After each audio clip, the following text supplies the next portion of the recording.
si vous nous rejoignez jusqu'à 18h, c'est le best-of d'On va se gêner. Et aujourd'hui, veille de Noël, Laurent Ruquier vous fait un cadeau. Lui et sa bande vous offrent une spéciale blague. C'est sur Europe 1, bien entendu. Une histoire vraie envoyée par Véronique. Pierre Bénichou, Gérard Miller et Titoff se retrouvent à Europe 1 juste avant le début d'une émission d'On va se gêner. Ils discutent et s'aperçoivent qu'ils rencontrent tous le même problème.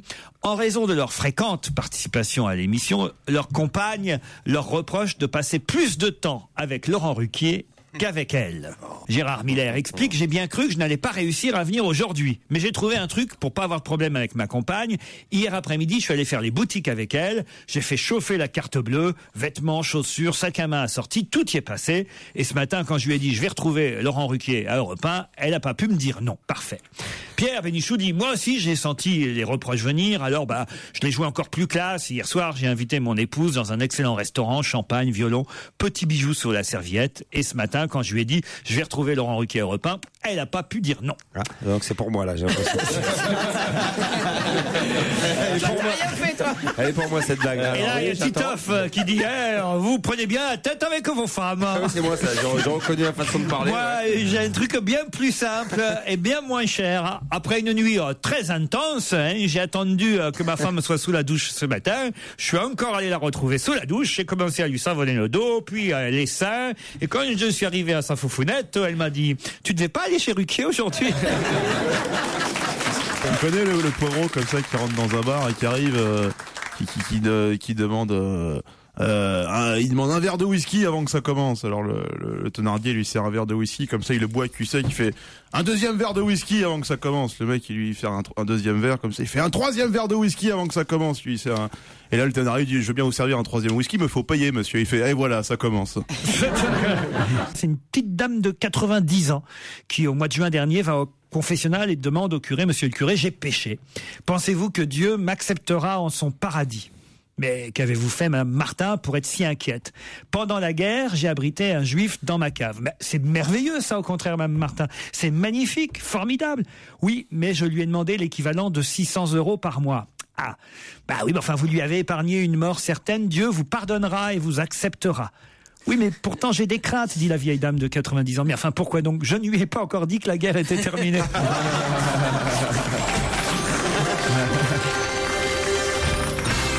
Nico m'envoie une blague, ça se passe dans une grande entreprise, une très grande entreprise. Et là, il y a un employé qui prend le téléphone et qui dit: allô ma poule, lève ton joli petit cul et monte-moi un café, un croissant, et plus vite que ça, poupoule.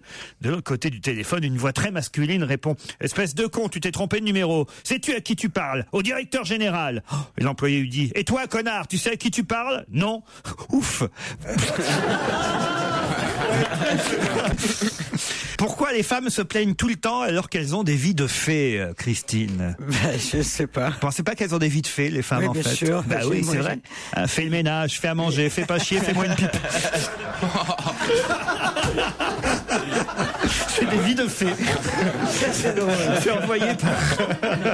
C'est envoyé par un auditeur. Qu'est-ce qui est pire qu'un bébé dans une poubelle? 2 bébés dans une poubelle. Qu'est-ce qui est pire que 2 bébés dans une poubelle? 3 bébés? Non, un bébé dans 2 poubelles.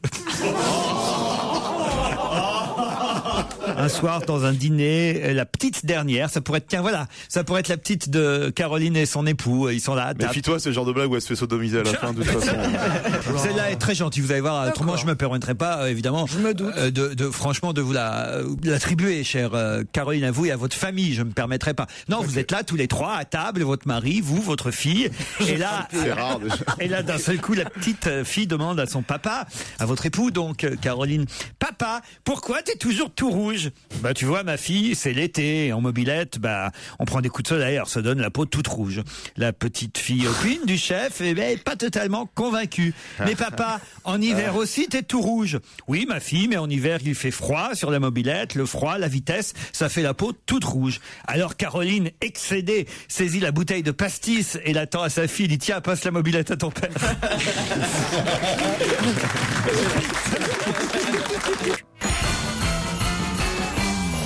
C'est un gynécologue, il a fini sa journée, alors il a fait 4 ou 5 patientes comme ça, et il est 19h30, et il voit qu'il avait un rendez-vous à 19h, il dit bon, 19h30 c'est fini, je suis fatigué, tant pis pour elle. Et il ferme sa porte, il ouvre son frigidaire, il prend un peu de gin, il prend un Schweppes, il fait un gin tonic, et il est tranquille, il a enlevé ses chaussures, il met les pieds sur son bureau. Tout d'un coup, 8h moins 10, on sonne à la porte. Il dit, qu'est-ce que c'est? Il dit, monsieur, c'est moi, je veux votre cliente de votre patiente de 19h, je suis un peu en retard. Il dit, excusez-moi, madame, vraiment, je ne peux pas. Oh, vous pouvez pas me faire ça, mon mari va être furieux, on part en vacances demain, je vais jurer. Non, je l'ouvre moi. Il dit, madame, écoutez, je ne peux pas. À la fin, il lui ouvre. Il lui dit, bon, écoutez, asseyez-vous 5 minutes, détendez-vous, je finis mon verre. Vous voulez boire quelque chose? Alors, il dit, oui, un peu de Schweppes, moi aussi. Puis ils boivent des Schweppes tous les deux, comme ça. Ils se regardent comme ça. Et puis, tout d'un coup, la clé dans la porte s'ouvre, la porte claque. Et le gynéco dit à la femme, ma femme, jalouse comme elle est, vite, enlevez votre culotte, écartez les jambes. Ça se passe aux États-Unis. George Bush se rend dans une école primaire, parce que depuis qu'il n'est plus président, il fait comme ça des petites conférences. Il a repris ses études. Hein. Voilà, il va dans les écoles pour parler aux enfants et entre autres donner des cours sur le conflit armé au Proche-Orient. Et puis après son petit discours d'entrée devant tous les élèves, il dit écoutez, maintenant vous pouvez me poser toutes les questions que vous voulez. Alors, qui a une question? Demande l'ex-président Bush. Un petit garçon lève la main. Oui, petit, quel est ton nom? Billy, monsieur le président. Quelle est ta question, Billy? J'en ai 3, monsieur le président. D'abord, première question, pourquoi les États-Unis ont-ils envahi l'Irak sans le consentement des Nations Unies? Deuxième question, pourquoi avez-vous été élu président alors qu'Al Gore avait eu plus de votes que vous? Et enfin, qu'est devenu Oussama Ben Laden? C'est ma 3e question. Et là, la cloche annonce la récréation. La cloche se met à sonner. Bush pousse un grand ouf de soulagement. Il se dit qu'il poursuivra la période de questions après la récré. Au retour de la récréation, Bush reprend la séance des questions. Il dit bon, où est-ce qu'on en était là? Oui, les questions. Est-ce qu'il y a quelqu'un qui a une question à vous poser, à me poser parmi vous? Alors, il y a un petit garçon qui lève sa main. Oui, monsieur, moi j'ai une question. Comment tu t'appelles? Steve. Quelle est ta question, Steve? En fait, j'ai 5 questions, monsieur le président. 5 questions. Je t'écoute, Steve. Ma première question, c'est pourquoi les États-Unis ont-ils envahi l'Irak sans le consentement des Nations Unies? La deuxième, pourquoi avez-vous été élu président alors que Al Gore a eu plus de votes que vous? La troisième, c'est mais où est passé Oussama Ben Laden? Et la quatrième, c'est pourquoi la cloche de la récréation a-t-elle sonné 30 minutes plus tôt qu'à l'habitude? Et la dernière question, c'est qu'est devenu Billy?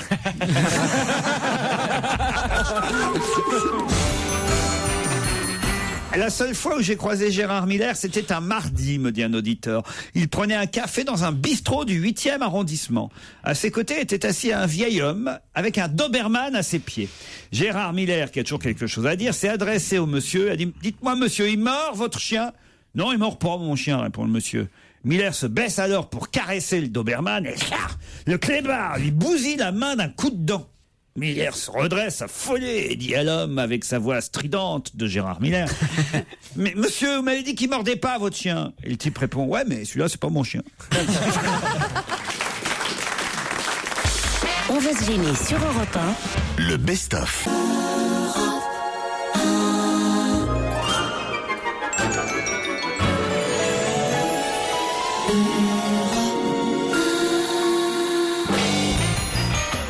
Excellent après-midi à tous à l'écoute d'Europe 1 et pendant les fêtes jusqu'à 18h, c'est le best-of d'On va se gêner.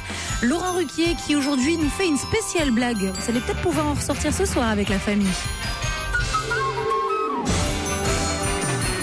C'est Madame Goldstein qui réveille son fils pour qu'il aille à l'école. Il est 7h, il faut que tu ailles à l'école. Non mais j'ai plus envie d'y aller là, maman, c'est pas la peine. Comment ça, c'est pas la peine? Comment ça? Il faut que tu ailles. Il y a pas de il faut que tu ailles. Non mais j'ai plus envie, c'est plus la peine. C'est plus la peine de me réveiller. Stop. Comment ça, il est 7h, il faut que tu te réveilles. Maman, je peux plus. Les enfants sont méchants, les professeurs sont méchants, je ne veux plus aller à l'école. Il faut que tu ailles, c'est très important. Donne-moi une bonne raison, maman, pour que j'y aille. Mais tu as 50 ans, tu es le directeur. Ah oui, elle est très bonne. Génial.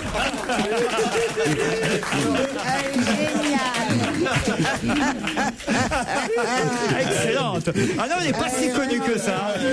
Pas si connu que ça, Claude. Alors c'est Monsieur Goldstein qui va à la BNP. Encore lui? Et qui, oui, enfin, je ne sais pas, Rosenthal. Bon. Et il dit au caissier, je voudrais 900 € en billets de 20 et en billets de 10. Alors le caissier compte. Tenez, Monsieur Rosenthal, vérifiez. Alors il vérifie une fois, il se mouille le doigt, 2 fois, 3 fois. Qu'est-ce qu'il y a, Monsieur Leventhal? C'est pas juste? Juste. Ah si, elle est pas mal. J'en ai une petite qui est très antisémite, comme toutes les bonnes histoires juives. Et c'est Madame Rosenthal qui demande, Madame Rosenblum, comment vous faites pour faire un si bon salade? Et je vais vous dire, Madame Rosenblatt, d'abord, il faut faire le sacrifice d'un peu de l'huile. C'est Titoff qui rentre dans un bar, et c'est une fiction, évidemment. Titoff rentre dans un bar et s'assoit à côté d'une bombe sexuelle.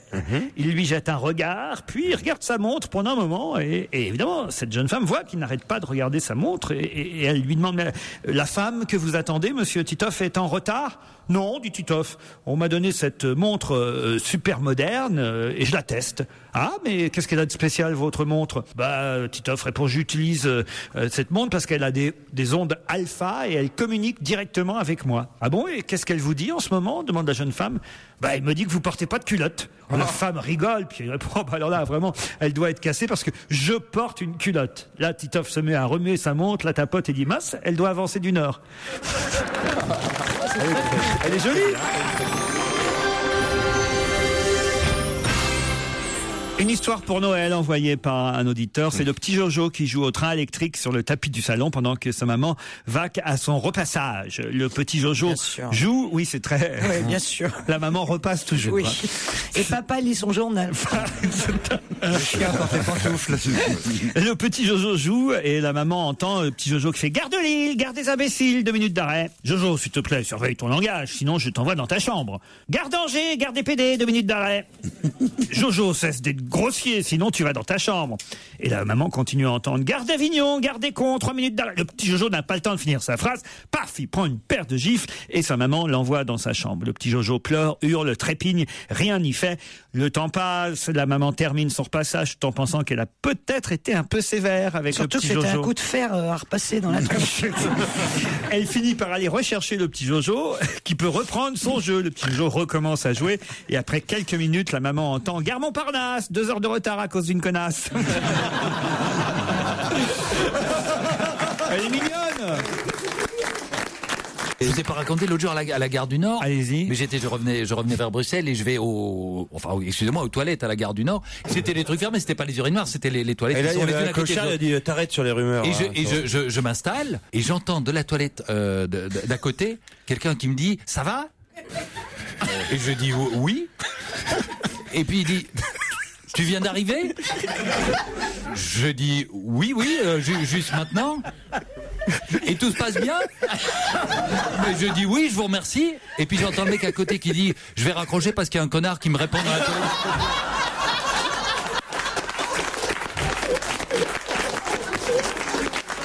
Christine rentre chez elle après avoir fait du shopping. Elle entend des bruits bizarres venant de la chambre à coucher. Elle se précipite et trouve son mari tout nu allongé sur le lit en sueur et tout essoufflé. « Mais qu'est-ce qui se passe ?» dit-elle.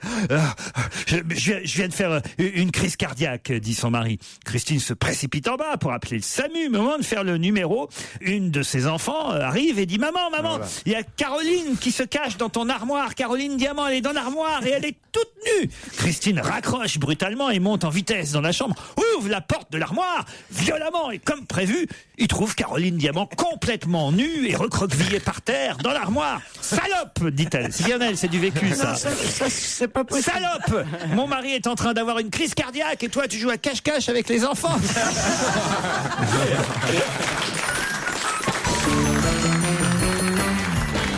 C'est un homme qui mange dans un restaurant et là il trouve dans son potage un poil de cul.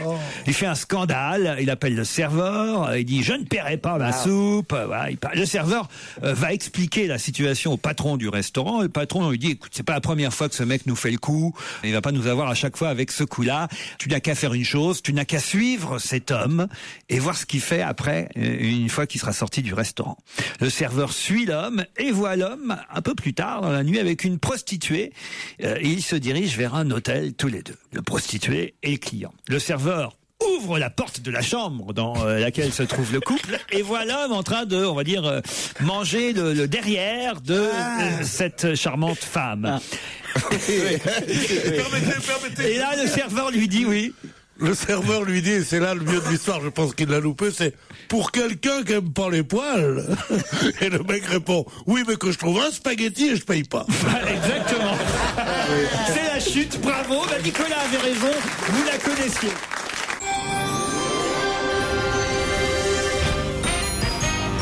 Bon après-midi avec Europe 1 et jusqu'à 18h. Laurent Ruquier et toute sa bande nous ressortent leurs meilleures histoires drôles. Aujourd'hui, c'est un On va se gêner, le best-of spécial blague. Il y a 3 Marseillais qui vont gagner un peu d'argent et qui sont tranquilles, ils prennent l'apéro 3 fois par semaine ensemble. Et le lundi, il y en a un qui dit aux autres, putain, tu sais, ils ont ouvert rue Paradis une concession Porsche. Je suis rentré, il y a un papy, il vendait une 993, 12 000 kilomètres, il la vendait 20 000 balles. Je l'achète et avec ma femme, on monte à plan de cul pour la montrer à la famille. Putain, sur le boulevard, ma femme a un feu rouge à l'enquille, en première, elle monte en 4 secondes, elle monte à 100. Et l'autre lui dit, attends, moi, mon père, quand j'ai repris l'entreprise de peinture, il y avait une vieille Ferrari BBC 112 qui était sous une bâche. Là, il y a un type qui l'avait payé avec ça. Je l'ai envoyé chez Paoli à Saint-Tropez, il me l'a refaite bien. Et maintenant, quand on va déjeuner chez Ginola à Sainte-Maxime, c'est ma femme qui conduit la Ferrari BBC 112. Au péage, elle enquille la première, en 3 secondes, on monte à 110. Alors ta Porsche, tu te la carres. Et le troisième, il dit, moi, ma femme, en 1 seconde, elle monte à 140. Oh putain, tu as acheté quoi ta femme? Une balance. Ah bah très bien, on la prend. Alors j'en ai une pour Fabrice Eboué, celle-ci, c'est celle que je n'ose pas raconter, puis que je raconte finalement, poussée par Fabrice qui a envie de savoir évidemment quelles sont les blagues que les auditeurs lui envoient. Alors évidemment elle n'est pas très délicate, hein, vous en doutez un peu. C'est un jeune marié qui vient de quitter son épouse pour aller faire une partie de pêche. Sur le bord de la rivière, il rencontre un de ses potes. Bah alors t'es pas avec ta femme, qu'est-ce que tu fous là? Bah tu sais bien comme j'aime la pêche. Tout de même t'aurais pu rester à la maison, consommer un peu ton mariage. Bah non, ma femme a une infection vaginale. On voit que tu t'es habitué à prononcer. Ma femme a une infection vaginale contagieuse depuis des années et personne n'arrive à la guérir. Donc je suis venu pêcher aujourd'hui. Bah d'accord, mais enfin elle aurait pu te faire une petite gâterie. Non. Elle a des abcès dentaires et un herpès qui court le long de sa bouche. Donc on va éviter le contact. Et avec les mains, elle peut rien faire avec les mains, une branlette, un truc. Ah non, elle a des mycoses sur la paume des 2 mains. C'est contagieux également. T'aurais quand même pu l'amener avec toi, non? Impossible. Elle a un pied beau, on va pas mettre 2 plombes à venir jusqu'à ici. Elle est donc restée à la maison. Excuse-moi mon pote, mais si vraiment elle a autant de problèmes, mais pourquoi l'as-tu épousée? Bah, quand elle chie, elle fait des vers énormes. Et tu sais combien j'aime la pêche. C'est un singe qui entre dans un bar et qui demande au barman « Vous avez des bananes ?»« Non, on n'a pas de bananes. »« Vous avez des bananes ?»« Non, on n'en a pas. »« Vous avez des bananes ?»« Non, t'es sourd ou quoi? Si tu me demandes encore si j'ai des bananes, je te cloue ta langue au comptoir. Vous avez des clous? Non. Vous avez des bananes ?»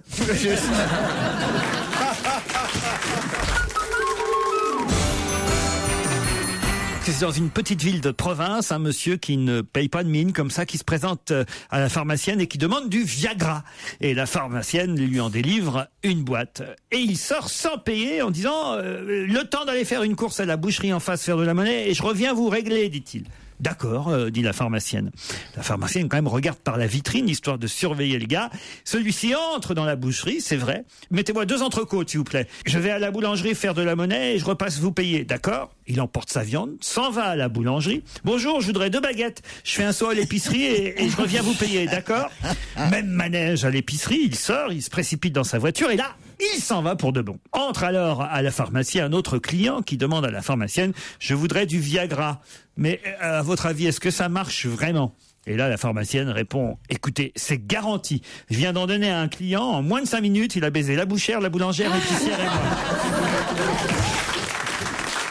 Alors j'ai aussi une blague envoyée par Amidou. C'est une jeune femme qui se confie à une amie. Elle dit « Je suis triste parce que je suis encore vierge à 30 ans. Tu comprends? Je ne connais pas les hommes et j'ai peur de me tromper pour la première fois. Je veux vraiment faire ça avec un homme qui a ce qu'il faut, quoi. » Alors son ami lui dit « Écoute, je vais t'expliquer. Tu regardes les chaussures des hommes. Plus ils ont des grands pieds, plus leur sexe est grand. » Un jour qu'elle est dans le train, un contrôleur frappe à la porte du compartiment. « Billet, s'il vous plaît. » La demoiselle regarde ses pieds tout de suite. Pieds immenses. Elle file dans le couloir, le contrôleur évidemment la poursuit pour avoir le billet. Votre billet, elle s'enferme dans les toilettes. Enfin, pas tout à fait, elle laisse la porte entrouverte. Le contrôleur ouvre la porte et là, elle lui dit « Prenez-moi, je suis à vous tout entière. » L'occasion, en faisant le larron, le contrôleur met sa sacoche de côté et pour être un peu plus à l'aise, essaie de dégrafer le col de sa chemise. Il n'y arrive pas, il se plaint. Ah, ça c'est bien la SNCF. Tiens, les chemises 2 fois trop petites et les chaussures 4 fois trop grandes.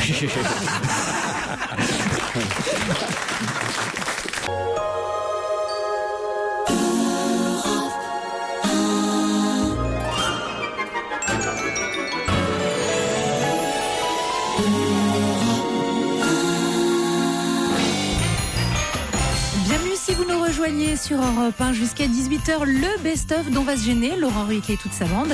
Et aujourd'hui, surprise, c'est une émission spéciale histoire drôle, qu'elle soit mignonne ou coquine.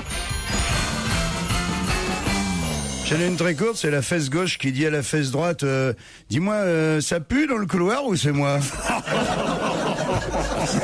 J'en ai une autre, tu veux? Oui. Un mec qui arrive dans un bar, il a les bras déchiquetés, lacérés, les griffés de partout, tout ensanglanté.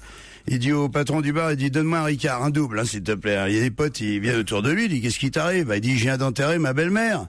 Et là tu dis mais quel rapport avec toutes tes griffures? Il dit c'est qu'elle voulait pas, hein. C'est un type qui rentre dans une banque, il se cagoule, il sort son flingue pour agresser la standardiste et il lui dit « T'as intérêt à m'amener au coffre, sinon je te tue ». La banquière s'exécute, ouvre le coffre, mais dans le coffre, ce ne sont que des éprouvettes de sperme. Vous voyez, ce sont des éprouvettes de sperme. Vous êtes dans une banque de sperme. Je m'en fous. Bois, lui fait le mec. Elle est paniquée, elle boit une éprouvette, puis 2, puis 3, et au bout d'un certain nombre, elle s'exclame « Mais ayez pitié, laissez-moi tranquille, pourquoi vous me faites faire ça ?» Et là, il enlève sa cagoule et lui dit « Tu vois chérie, quand tu veux, tu peux. » C'est 5 copains qui arrivent au péage à bord d'une Audi Quattro où ils sont contrôlés par un motard de la gendarmerie. Après les formalités d'usage, un dialogue s'installe entre le gendarme et le conducteur. Le gendarme est très sérieux, il dit « Vous êtes 5 dans une Audi Quattro, vous ne pouvez pas passer. Ou alors, l'un de vous 5, doit sortir du véhicule. » Le conducteur est étonné, il dit « Écoutez, le nom de la voiture n'a rien à voir avec le nombre d'occupants. Nous avons le droit d'être 5 même dans une Audi Quattro. » Pas question, vous êtes dans une Audi Quattro, vous devez être 4 occupants. 4 occupants maximum. Si l'un de vous ne descend pas, je vous laisse pas passer. Je vous dis que le terme quattro, monsieur l'agent, a un rapport avec l'action, mais pas avec le moteur, mais pas avec le nombre de passagers. Non, franchement, je vous jure, monsieur l'agent, pas question, je vous laisse pas passer tant que l'un de vous ne descend pas de l'Audi Quattro. Le conducteur est excédé. Bon, écoutez, faites venir votre chef que je puisse régler le problème avec lui. Vous êtes un con, faites venir votre chef. Et les gendarmes disent, c'est pas possible, il est occupé avec 2 connards dans une Fiat Uno.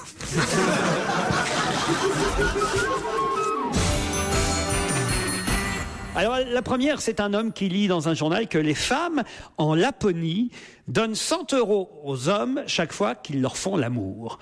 Alors son mari lit ça et dit à sa femme « Prépare ma valise, je vais en Laponie ». Comme sa femme prépare également sa propre valise, il lui demande « Mais t'y vas aussi ?» Et il lui répond « Oui, figure-toi que je suis curieuse de voir comment tu vas vivre avec 200 € par mois. » Elle est pas mal. Elle est pas mal. Elle est mignonne. Elle est mignonne. 8 sur 20. Hein? Alors là, c'est dans une station de ski. On lit sur le tableau du hall de l'hôtel. C'est souvent, il y a un tableau dans le hall de l'hôtel, dans les stations de sport d'hiver. Megève, 15 cm molle. L'Alpe d'Huez, 20 cm souple. Méribel, 30 cm dur. Stevie s'approche du réceptionniste et lui demande à voix basse, s'il vous plaît, pourriez-vous m'indiquer le numéro de la chambre de monsieur Méribel? Mais ça, c'est lui-même qui l'a inventé, non? C'est Stevie lui-même qui l'a inventé. Non, c'est Monsieur Méribel. Une dernière, ce sont deux amis complètement bourrés. Tiens, on pourrait dire c'est Caroline et Isabelle. Non, je ne bois pas. Oh, Disons, c'est Isabelle et T'es une capable copine. d'être bourré avec du Coca Light, excuse-moi. Oui, c'est vrai. Isabelle Alonso et Caroline Diamant sont complètement bourrées. Elles rentrent chez elles en marchant par terre quasiment. Comme elles ont beaucoup bu, elles ont très envie de pisser et elles passent devant un cimetière. C'est élégant. Caroline suggère alors qu'elle pourrait se soulager derrière une pierre tombale. Oui, c'est mon genre. La première, qui n'a rien pour s'essuyer, décide de quitter son slip et d'utiliser son slip à cet effet, puis de le jeter après. C'est ce qu'elle fait. L'autre, Isabelle Alonso, qui ne veut pas abîmer ses sous-vêtements de luxe, Merci. se trouve chanceuse de trouver un ruban sur une couronne de la tombe à côté, et elle s'en sert pour s'essuyer. Puis elle rentre à la maison. Le lendemain, le mari de la première téléphone au mari de la deuxième. Va falloir que nous surveillons nos femmes. La mienne est rentrée sans culotte hier soir. Alors, on dit, c'est rien, dit l'autre. La mienne est revenue avec une carte coincée entre les fesses, disant de la part de tous les gars de la gendarmerie de Bayonne.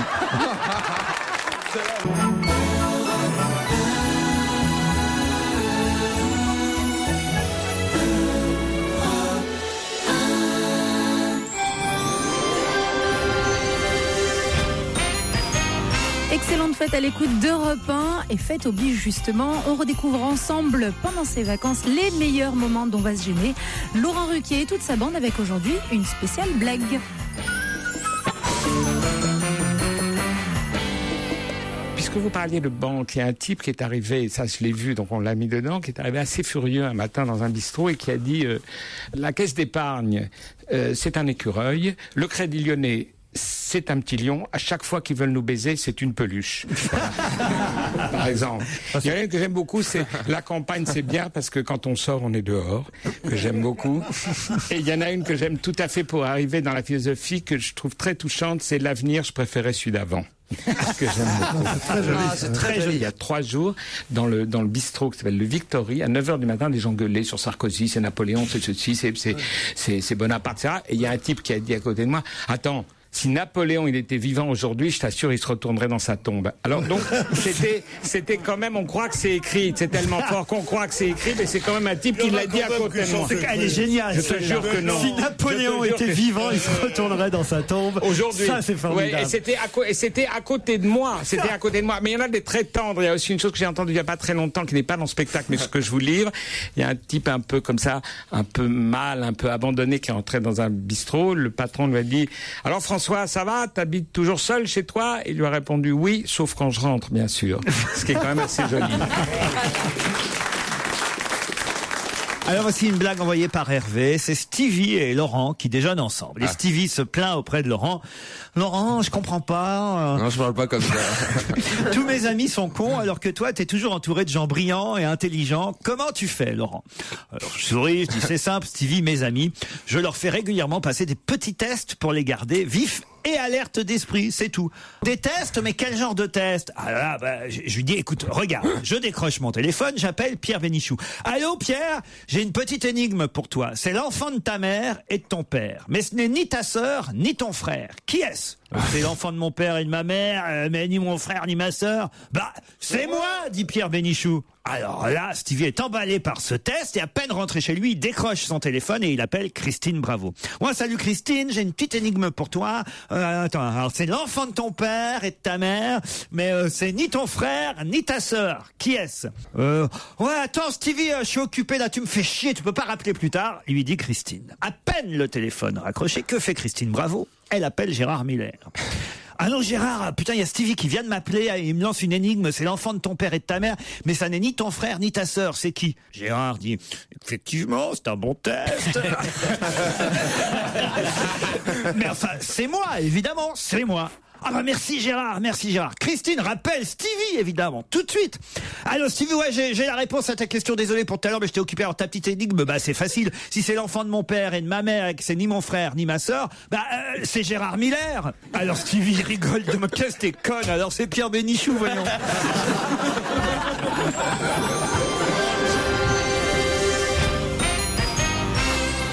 3 femmes sont dans un avion qui va s'écraser. La première femme, c'est Elsa Fayer, se remaquille et dit « Ce sont toujours les belles femmes que l'on sauve en premier, alors vite, remaquillons-nous ». La deuxième femme, c'est Claude Sarraute, très riche, remet tous ses bijoux et dit « Oh là là, on vient toujours secourir une femme riche ».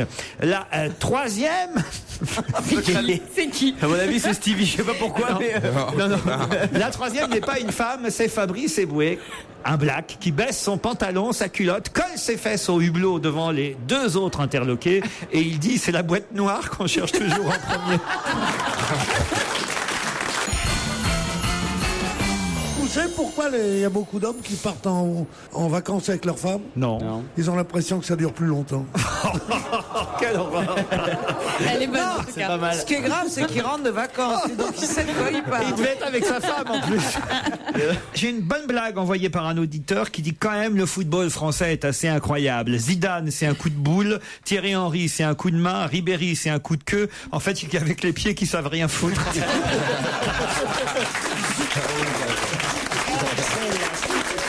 C'est un petit vieux qui voit un gars en train de pêcher tranquillement au bord de l'eau. Alors le type qui est là au bord de l'eau en train de pêcher peinard sans la présence de quelqu'un derrière lui, il se retourne vers le petit vieux et il lui dit qu'est-ce qu'il y a? Le petit vieux fait alors on pêche? Bah oui, vous voyez, ça me détend un peu. Le petit vieux fait demi-tour, s'éloigne. Au bout d'un moment, le pêcheur entend à nouveau derrière lui alors on pêche? Bah oui, ça me change du stress de la vie parisienne, vous voyez, oui, je pêche. Le petit vieux fait demi-tour et s'éloigne. Une demi-heure plus tard, le gars qui pêche entend à nouveau derrière lui le même petit vieux. Alors, on pêche? Ah, le pêcheur craque, il lève 3 fois que vous me faites chier. Oui, je pêche et je veux être tranquille, merde. Oh, puis il plie ses affaires de pêche, il enfourche son vélo, le pêcheur, et il attaque la grande côte qui mène jusqu'au village sur la colline où il est en vacances. Il va essayer de trouver un autre coin. Puis arrivé en haut de la côte, alors qu'il est déjà en nage sous l'effort, et ta bicyclette, il se retourne pour voir le chemin parcouru, et il aperçoit en bas de la côte le petit vieux qui est en train de lui faire des grands signes. Il se dit, merde, j'ai dû oublier un truc. Il redescend évidemment avec son vélo, il arrive en bas, et l'autre lui fait alors, on fait du vélo?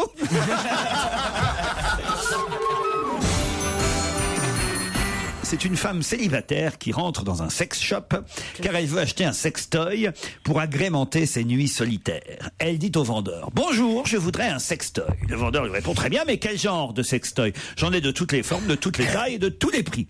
Je ne sais pas trop, qu'est-ce que vous me conseillez ?» lui dit-elle. Là, le vendeur lui dit « Écoutez, j'ai un nouveau vibro extraordinaire, c'est le super vibro.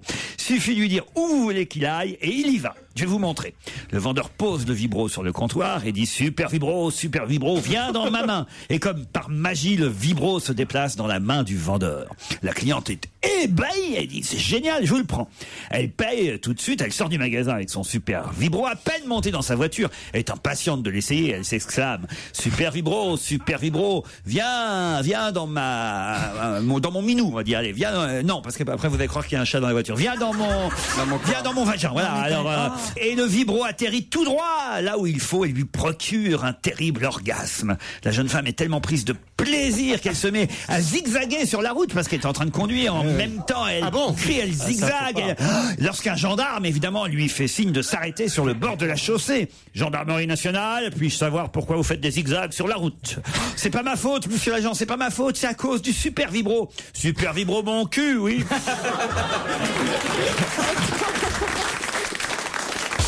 On va se gêner sur Europe 1. Le best-of.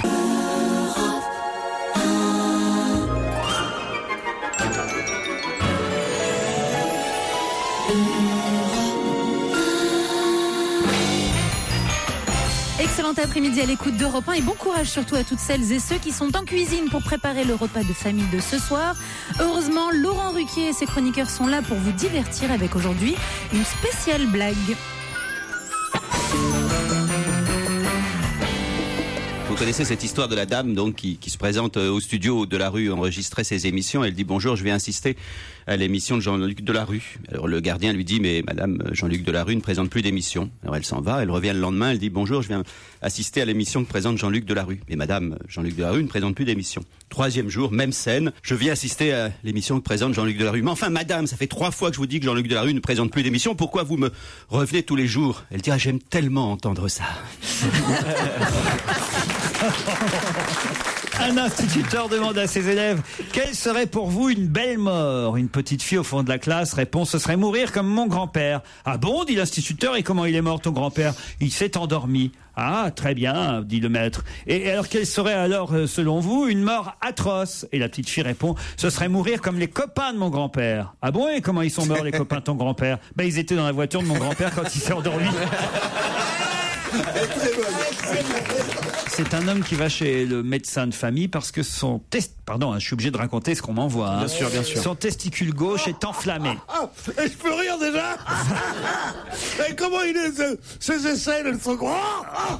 Et sa belle-mère. Alors vraiment, à part la France quand j'entends ça. Le mot testicule, le mot aisselle, le mot belle-mère, tout le monde rigole en disant oh la vache. Oh dis donc, alors qu'est-ce qu'ils osent dans cette Attendez, émission. vous ne la connaissez peut-être pas cette histoire. Je la connais sûrement. Elle part en couille cette émission. Son testicule gauche est enflammé. Oui. Le médecin l'examine et lui dit que c'est une inflammation du testicule gauche, que c'est pas grave et qu'il devrait voir un urologue. Alors il lui donne le téléphone du spécialiste. Mais il y a un problème, le docteur se trompe et il lui donne en fait le numéro de son avocat au lieu de lui donner le numéro de son urologue. Oh la crise, oh la vache. Alors le malade prend un rendez-vous sans savoir qu'il prend un rendez-vous chez l'avocat. À peine il arrive au rendez-vous et dans le cabinet de l'avocat que celui-ci lui dit en quoi puis-je vous être utile, monsieur? Le malade baisse son pantalon et lui montre son testicule. Attendez. Enfin, là, comme vous voyez, docteur, j'ai le testicule gauche enflammé. L'avocat, évidemment, le regarde interloqué sans rien comprendre et lui dit, vous savez, moi, ma spécialité, c'est le droit. Et le malade s'énerve en lui disant, c'est vraiment la merde dans ce pays. Il y a maintenant même un spécialiste pour chaque couille. Si, elle est pas si mal. Elle est pas mal. Tu connais l'histoire du point commun? Allez-y. C'est un mec, il est très timide, il va dans les surprises parties, comme on disait à l'époque et tout. Il est très timide, et il n'arrive jamais à conclure, jamais. Et alors il dit à son pote qui est Mariole, il lui dit, mais comment on fait? Il dit, mais elles viennent pour ça, les filles, ici. Elles viennent pour ça, elles viennent pour se faire sauter. Alors il dit, ah bon. Il dit, mais comment on fait? Il dit, ben, tu trouves un point commun, et tout de suite, ça marche. Alors il dit, ah bon. Alors la prochaine surprise partie, le samedi suivant, il arrive, il s'assoit à côté d'une fille, il dit, vous connaissez le Canada? Elle dit non, il dit, moi non plus, on baise.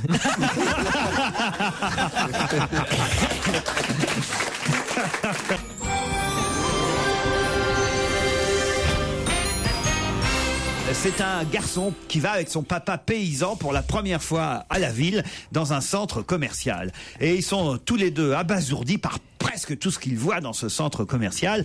Et plus particulièrement par deux murs brillants de couleur argent qui s'ouvrent en deux et qui se referment de temps en temps. Le petit garçon dit à son papa, c'est quoi papa? Le père, n'ayant jamais vu un ascenseur de sa vie, répond, fils, j'ai jamais rien vu de tel dans ma vie.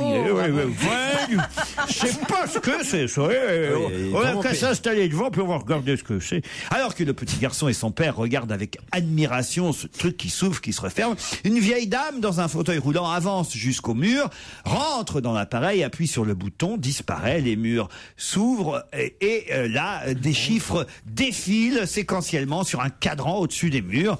Les deux hommes, le petit garçon et son père, continuent de regarder jusqu'à ce que les chiffres se mettent à défiler dans l'ordre inverse. Les murs s'ouvrent à nouveau et une très belle jeune femme de 24 ans sort. Le père, ne pouvant pas lever les yeux de la jeune femme, murmure à son fils, va chercher ta mère. Ce sont les 7 nains qui vont au Vatican. Vous connaissez ça? Non. Alors, les 7 nains vont au Vatican et comme c'est quand même les 7 nains, ben, finalement, on les laisse rencontrer le pape Benoît XVI en personne. Et c'est Grincheux qui est désigné porte-parole du groupe. Grincheux, mon fils, dit le pape, que puis-je faire pour toi? Grincheux demande, excusez-moi, votre honneur, mais est-ce qu'il y a des bonnes sœurs naines à Rome? Le pape est surpris par cette question étrange, réfléchit un instant et répond non, Grincheux, il n'y a pas de bonnes sœurs naines à Rome.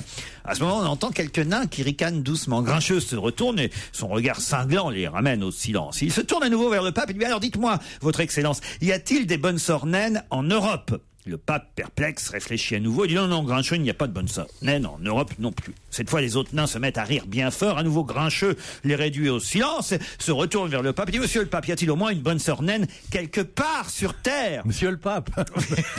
Monsieur le pape. Il parle comme ça, Grincheux. Il est pied noir. Le pape est désarçonné par cette question et répond je suis désolé, mon fils, il n'existe pas une seule bonne sœur naine sur toute la Terre. Et là, les autres nains éclatent de rire, se roulent par terre, les larmes de l'hilarité leur montent aux yeux et ils commencent à chanter Grincheux a baisé un pingouin, Grincheux a baisé un pingouin.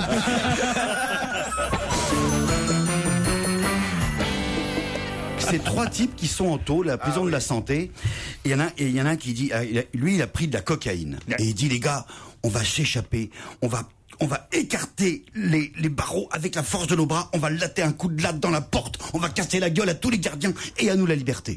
L'autre à côté, il a pris du LSD et il dit mais non, c'est beaucoup plus simple, on va devenir métal liquide, on va passer sous la porte, on va devenir ensuite un papillon et on va s'envoler.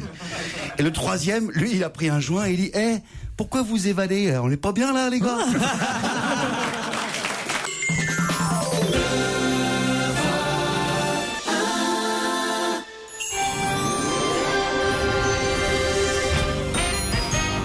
Bon après-midi avec Europe 1. Toute cette année, Laurent Ruquier et ses chroniqueurs vous ont raconté des blagues. Aujourd'hui, dans ce spécial, on va se gêner.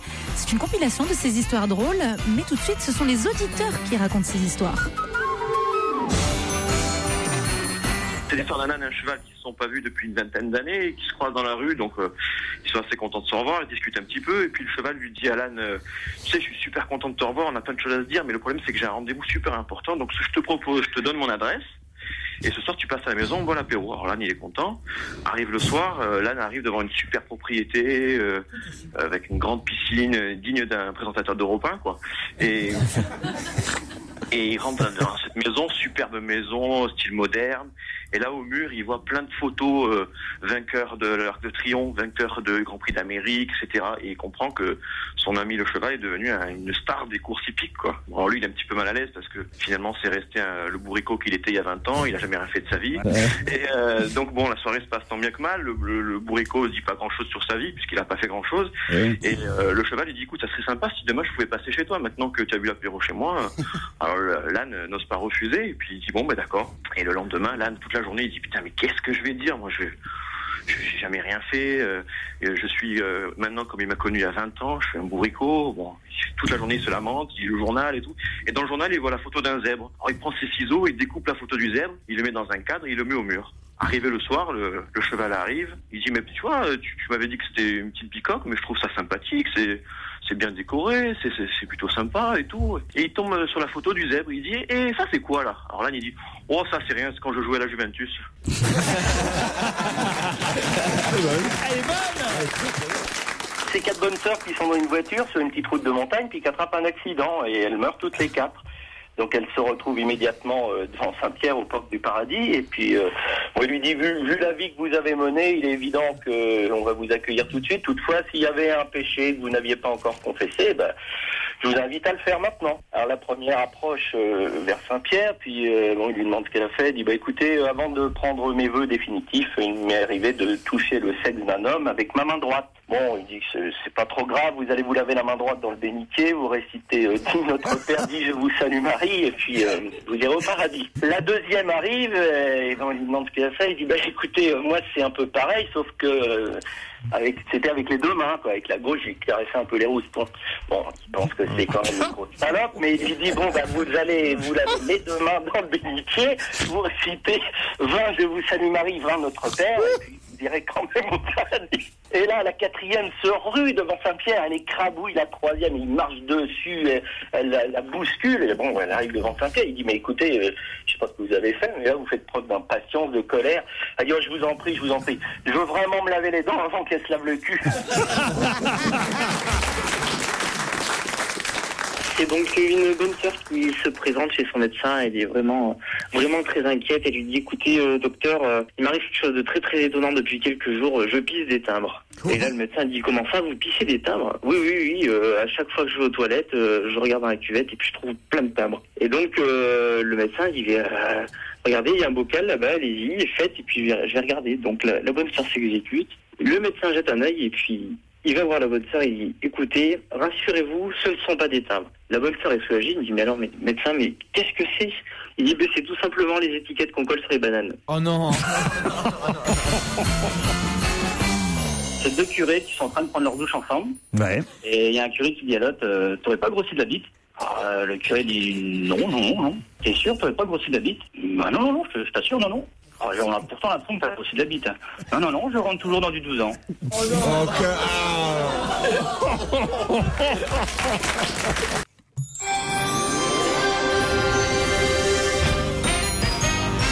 Pierre Bénichou et Titoff se sont inscrits aux chiffres et aux lettres. Vous affrontez donc en finale l'un et l'autre, Titoff et Pierre. Titoff dit consonne. Pierre, consonne. Titoff, consonne. Là, Pierre Bénichou se dit que s'il dit voyelle, Titoff risque de redemander consonne. Alors Pierre décide quand même de prendre consonne pour voir la réaction de Titoff. Consonne. Et Titoff redemande une consonne. Là, Pierre Bénichou est déstabilisé, mais curieux, il décide de demander des consonnes jusqu'au bout pour voir si Titoff va en faire autant. Au bout de 45 secondes, il n'y a que des consonnes, et Laurent Romeshko demande à Pierre combien de lettres dans son mot. Aucune, dit Pierre, il n'y a que 7 consonnes, on peut rien faire avec 7 consonnes.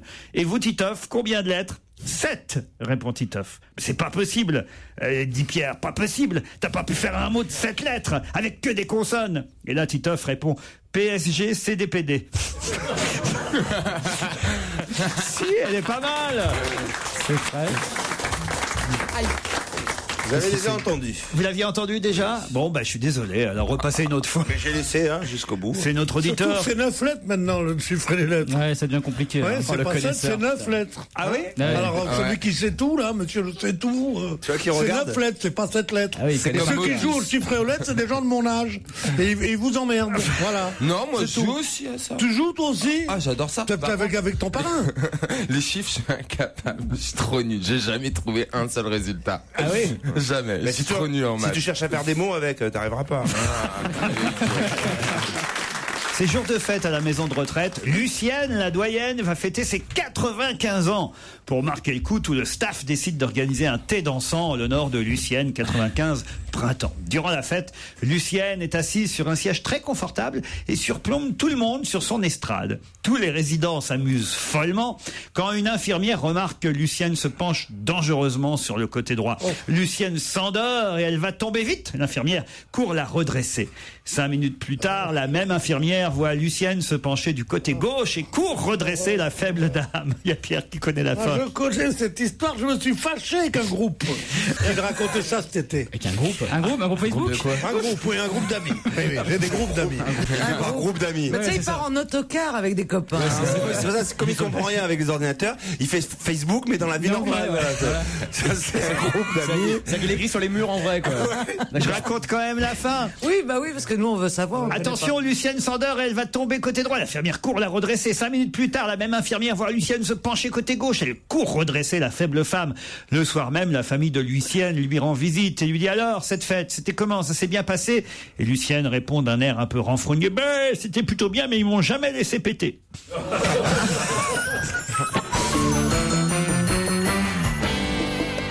C'est un type qui dit, vous savez comment j'ai fait fortune? Un jour, j'étais pauvre. J'ai trouvé une pomme dans la rue. J'avais envie de la manger. Mais j'ai dit non. Et je l'ai bien frotté avec un pan de ma veste qui était vraiment en guenille. J'étais en guenille. Et j'ai fait comme ça. Et quand elle était bien belle, je suis allé au marché, je l'ai vendue. Et on l'a payé tellement cher que j'ai pu acheter une dizaine de pommes. Et avec cette dizaine de pommes, je les ai bien choyées, bien comme ça. Et le lendemain, je les ai vendues et j'ai acheté 40 pommes avec ça. Et après ça, j'ai acheté une petite charrette avec des pommes dessus, je sais comme ça. Puis alors, je suis resté avec cette petite charrette pendant 1 an, puis après mon oncle est mort, il m'a laissé toutes les actions de la General Motors. Et c'est un môme, il rêve d'avoir un masque de soudeur pour la fête de l'école. C'est une fête costumée et puis sa maman lui dit non, écoute, ça coûte un peu cher, c'est difficile, c'est pas facile à trouver. Et, et puis il insiste, il est tellement très. Et finalement, elle lui trouve un masque de soudeur et elle le lui offre. Et le mec, le gamin, il est tout content. Alors il met sur la tête, il se regarde dans les miroirs. Waouh, mon masque de soudeur, un truc à travers la petite vitre, tu vois.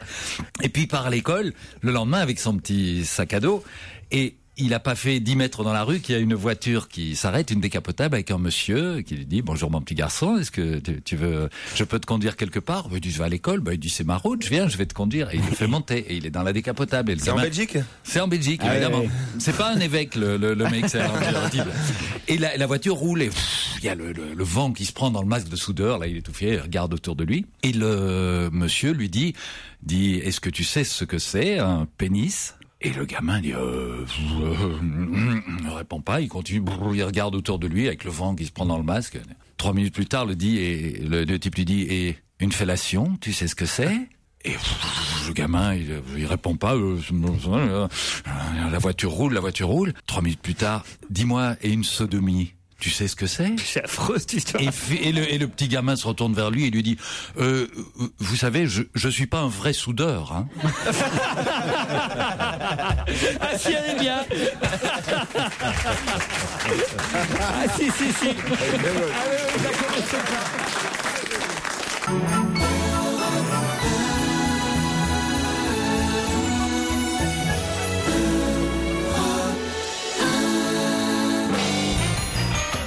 Excellent après-midi à l'écoute d'Europe 1 et bon courage aussi aux personnes qui galèrent un petit peu dans les transports en ce moment même. Détendez-vous et riez surtout avec Laurent Ruquier et ses chroniqueurs. Aujourd'hui, on va se gêner, le best-of spécial blague. De retour d'Afrique du Sud, les joueurs de l'équipe de France de football ont décidé de se déguiser afin d'échapper aux supporters mécontents. C'est vrai que quand ils sont rentrés d'Afrique du Sud, c'était quand même terrible pour les footballeurs. Donc ils arrivent à l'aéroport et c'est vrai qu'il y a des tas de supporters qui les attendent. Alors Patrice Evra, qui est le capitaine, se déguise en émir du pétrole. Il est méconnaissable, on peut vraiment pas le reconnaître. Il est là dans le hall de l'aéroport. Et il est interpellé par une petite vieille toute moche. Patrice Evra!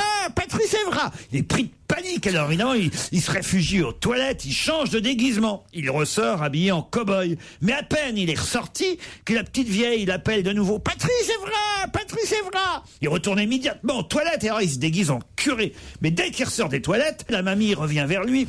Patrice Evra! Excédé, Patrice Evra demande à la petite vieille, mais madame, comment vous faites pour me reconnaître? Et la petite vieille, toute moche, lui répond, mais t'es con ou quoi? C'est moi, Ribéry. Je suis allé au bureau de la Caisse régionale d'assurance vieillesse pour déposer mon dossier de retraite. Une employée derrière le guichet m'a demandé une pièce d'identité pour attester de mon état civil et vérifier mon âge. J'ai cherché dans mes poches et j'ai réalisé que j'avais laissé mon portefeuille à la maison. Je lui ai dit que j'étais désolé, mais que j'allais devoir revenir plus tard. Alors la femme derrière le guichet m'a dit « Ce n'est pas grave, ouvrez votre chemise ». Je n'ai pas compris, je l'ai ouverte, laissant apparaître mon torse couvert de poils gris frisés. Elle a dit « Voilà, ça me suffit, le poil gris est une preuve suffisante pour moi. Cela atteste de votre droit à la retraite ». En arrivant tout excité à la maison, j'ai raconté l'incident à mon épouse qui m'a dit « T'aurais dû baisser ton pantalon, t'aurais obtenu une pension d'invalidité ».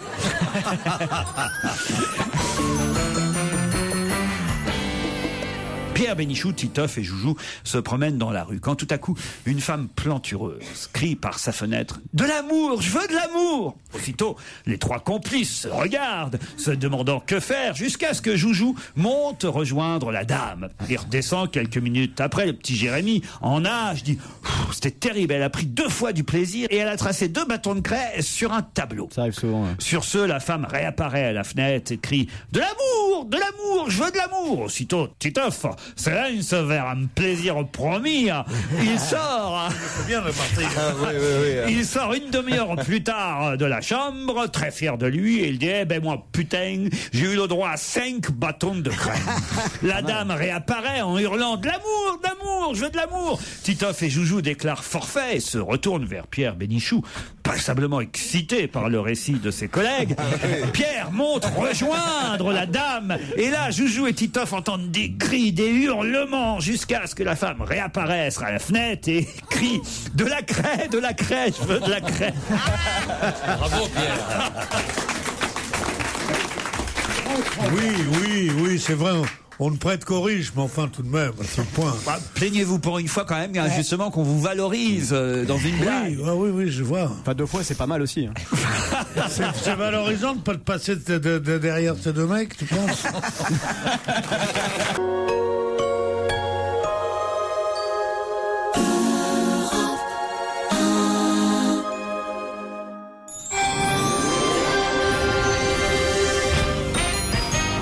Votre après-midi se poursuit sur Europe 1 jusqu'à 18h avec Laurent Ruquier et toute son équipe. Avec aujourd'hui, dans le best-of d'On va se gêner, une spéciale histoire drôle.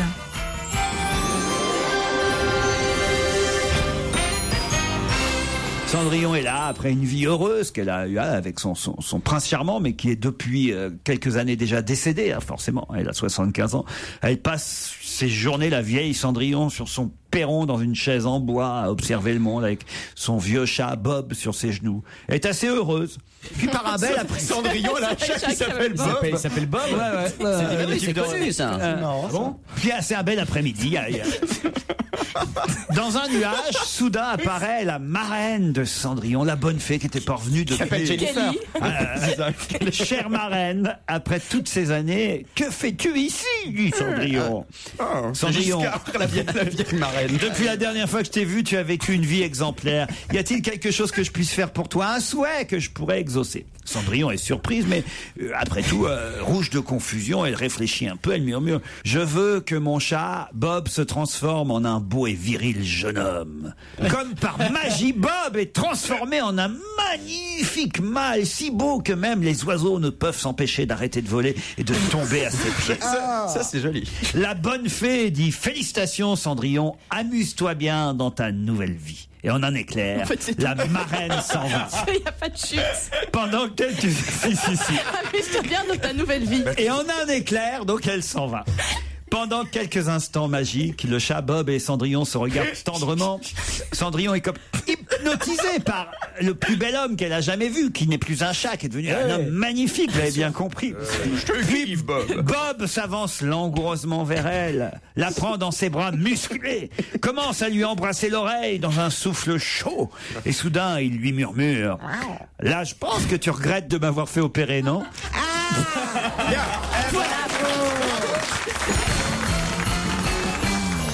Ma très chère épouse, c'est une blague envoyée par Michel. C'est un agent immobilier qui envoie ce fax à sa femme. Il lui envoie un fax ou un mail d'ailleurs, peut-être modernisé. Soyons modernes. Un peu l'histoire. À mon avis, ça date quand même. Voilà, on va dire un mail. C'est un agent immobilier qui envoie un mail à son épouse. Ma très chère épouse, tu comprendras que maintenant que tu as 54 ans, j'ai certains besoins que toi, tu ne peux plus satisfaire. Je suis très heureux avec toi, je te considère comme une merveilleuse femme et sincèrement, j'espère que tu ne le prendras pas mal quand tu sauras, en recevant ce mail, que je serai pendant ce temps à l'hôtel Comfort Inn avec Vanessa, ma secrétaire, qui a 18 ans. Mais ne t'inquiète pas, je serai à la maison ce soir avant minuit comme tous les soirs. Quand le mail arrive à la maison, ah bah non, c'est mieux si c'est un fax. Ah merde. Tu vois, vous voulez faire moderne.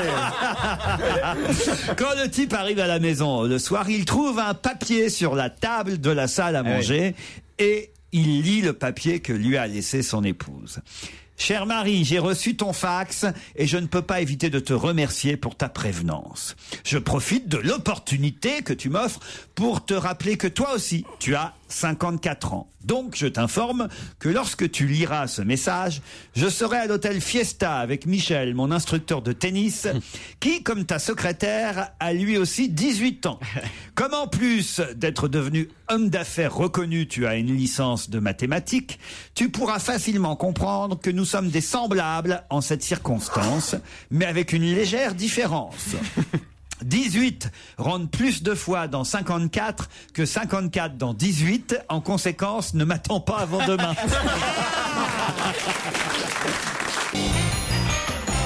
Bonne fin d'après-midi à l'écoute d'Europe 1. Et aujourd'hui, avant de partir réveillonner, Laurent Ruquier et toute sa bande vous ont laissé un petit cadeau. On va se gêner, spéciale blague. Un instituteur en classe de CP s'adresse à ses élèves. Alors, Laurent, est-ce qu'est-ce que t'as fait toi pendant la récréation? Oh bah je me suis amusé dans le bac à sable. Très bien Laurence, tu réussis à écrire au tableau le mot sable, sans faute. Je te mets 20 en orthographe. Le petit Laurent passe au tableau, il écrit le mot sable, 20 sur 20 en orthographe. Bravo, félicitations Laurent.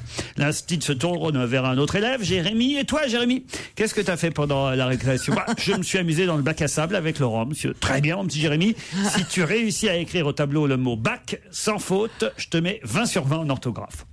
Le petit Jérémy passe au tableau. Excellent Jérémy, 20 sur 20. Bravo, tu as écrit le mot bac sans faire de faute.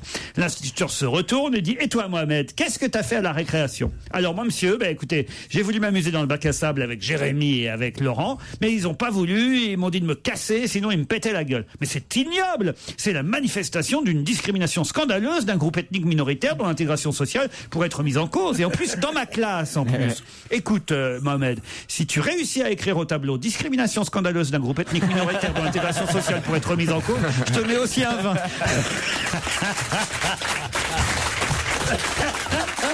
Un psychiatre pose des questions à 3 fous différents. Il demande au premier fou: combien font 7 x 5? Le fou répond: 1000. Bien, fait le psychiatre. Le psychiatre note la réponse dans son carnet. Il demande au deuxième fou: combien font 7 x 5? Jeudi, répond le fou. Le psychiatre note... C'est inquiétant, tu fais super bien. Le psychiatre note la réponse dans son carnet. Jeudi. Il demande au troisième fou: combien font 7 x 5? 35, dit le troisième fou. Le psychiatre fait: bien, c'est génial. Comment vous avez trouvé? Le fou dit: bah, c'est simple, j'ai divisé 1000 par jeudi.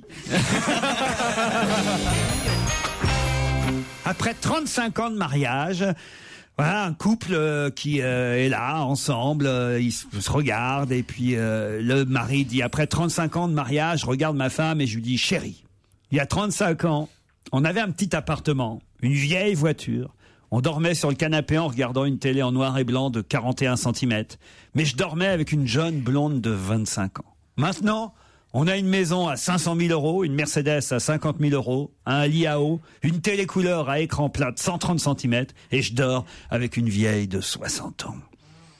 La femme, qui est très vive d'esprit, répond: t'as juste à te trouver une jeune blonde de 25 ans, et mon avocat fera en sorte que tu te retrouves dans un petit appartement avec une vieille voiture et que tu dormes sur un canapé en regardant ta télé noir et blanc de 41 cm.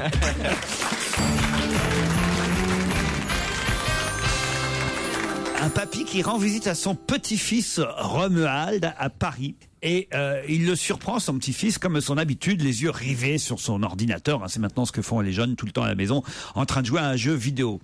Mais enfin, Romuald, t'es encore fichu devant ton ordinateur. Faut sortir, bon Dieu, enfin, merde. À ton âge, moi, j'allais à Paris, je sais pas, au Moulin Rouge, je buvais toute la nuit, je baisais les danseuses, je pissais sur le barman, je partais sans payer. Voilà ce que c'est qu'une vraie vie d'homme, quoi.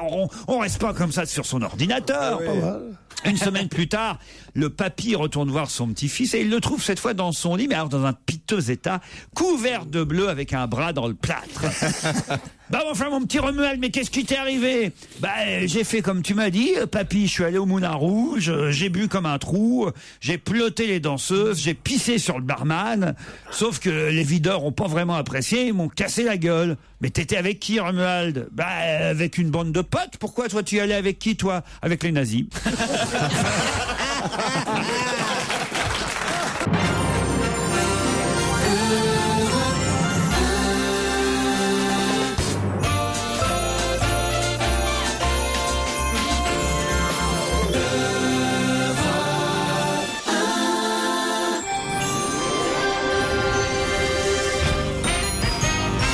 Bienvenue sur Europe 1 si vous venez de nous rejoindre. Aujourd'hui jusqu'à 18h, c'est un On va se gêner spécial histoire drôle.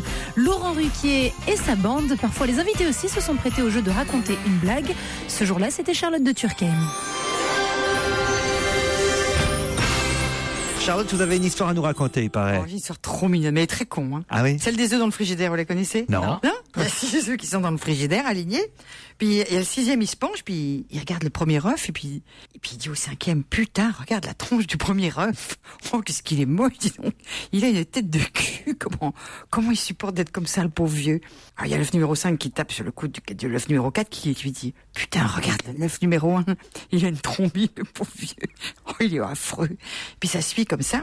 Puis au finish, il y a l'œuf numéro 3 qui tape sur l'œuf numéro 2 et qui dit « Regarde discrètement la tronche de l'œuf numéro 1. Putain, il a une gueule de cul, tu peux même pas imaginer. » À ce moment-là, discrètement, il y a l'œuf numéro 2 qui se retourne pour regarder la tronche du numéro 1 et qui se retourne vers le numéro 3 qui lui dit « Mais t'es con ou quoi, c'est un kiwi !» Ah oui, elle est jolie. Ah non, elle est bien. Elle est délicieuse. Elle est Je jolie. les aime. Enfin, un peu vulgaire. C'est un peu trop cul pour nous là. Hein. Moi j'ai une histoire bucolique, c'est une histoire d'une promenade. Il y a 3 steaks hachés qui se promènent dans la montagne, comme ça, ils font une petite excursion. Et alors, ils ont... Tu la connais? Tout le monde la connaît. C'est quand même passé là laquelle on pense. Non. J'espère que c'est une nouvelle, hein. Non, alors mais taisez-vous. Et puis alors, ils sont là, ils se promènent, ils se gambadent, ils sont contents, tout d'un coup, il y a un des steaks cachés, il voit pas, il manque un, alors il dit à l'autre, mais où il est le troisième steak caché? Alors il dit, alors il est là, il voit plus personne, alors il pleure. Et il dit, pourquoi ils m'ont laissé? Et il y a les 2 autres qui arrivent, il dit, mais pourquoi moi il fait ça? Et c'est ce qu'ils disent les 2 autres. Oui, je sais ce qu'ils disent. Ça, on sait ce qu'ils disent, oui, là, on sait. Ah ouais.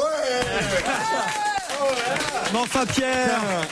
Et franchement. Pierre, ça fait 10 ans qu'on la raconte, cette histoire. On me l'a raconté cet été, j'ai dit, je vais la raconter, ils la connaîtront sûrement.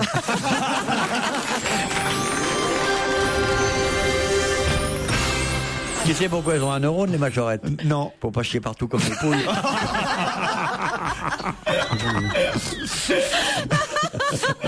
Ça vous fait rire, mademoiselle Motro? Oui. C'est bien la première fois qu'on arrive à faire rire Isabelle avec une blague. Regardez, il est vert de jalousie, Bénichou. Ouais. Bravo. Moi, comme on m'a dit que c'était une intellectuelle, j'arrête pas de lui faire des plaisanteries très chic. Il me dit c'est pour pas qu'elle chie partout et l'autre. C'est une petite fille de 6 ans qui vient d'emménager dans une nouvelle maison. À côté se trouve un terrain vague où des ouvriers construisent une autre maison. La petite fille commence à aller voir de plus près ce qui se passe sur ce chantier. Après quelques jours, elle devient comme ça naturellement la mascotte du projet et la mascotte de ce chantier. Le chef de chantier lui donne même des petites tâches à accomplir afin qu'elle participe. À la fin de la première semaine, le chef de chantier lui tend une enveloppe de paye pour la remercier. L'enveloppe contient la somme évidemment symbolique de 5 €. Toute contente, la petite fille rentre chez elle et raconte son histoire à sa maman. La mère est amusée et dit à sa fille que le temps est venu d'ouvrir un compte à la banque pour y déposer ce premier salaire. À la banque, la caissière, elle aussi, est tout éblouie par cette jolie histoire que la fillette raconte de sa voix fluette. J'ai travaillé dans la construction à côté de chez nous. On construit une maison. Ah, elle fait bien la petite fille. Non, mais il s'est entraîné. Elle a la voix de la schtroumpfette, alors la petite fille. Et la vieille dame, qu'est-ce qu'elle dit? Mais non, ma petite fille.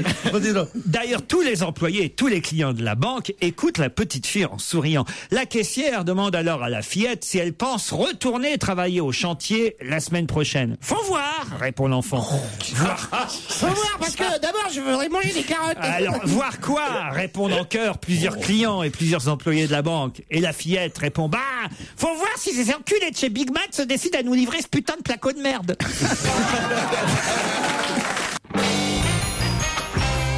Est-ce que je peux tenter une histoire drôle? Allez-y. Est-ce que vous s'il te connaissez plaît, Gérard. l'histoire de l'Indien? Distribuez-nous des biscuits avant. Alors, je vais essayer de le problème des histoires drôles que je connais, c'est un peu comme les histoires de l'humour. Ah, mais je la connais, celle-ci. Oui, c'est celle de l'Indien qui coupe. Oui, mais alors racontez-la, parce que vous l'avez raconté mieux que moi. Non, allez-y. Donc, ça se passe dans le Canada, on va dire, au Canada. D'accord. Et il y a un trappeur qui est là et qui regarde le ciel. Si vous voulez, on va vous bruiter l'histoire, Gérard. Ouais. Donc, c'est un trappeur qui est au... C'est comme ça. Ah ouais, le trappeur. C'est un trappeur de San Francisco.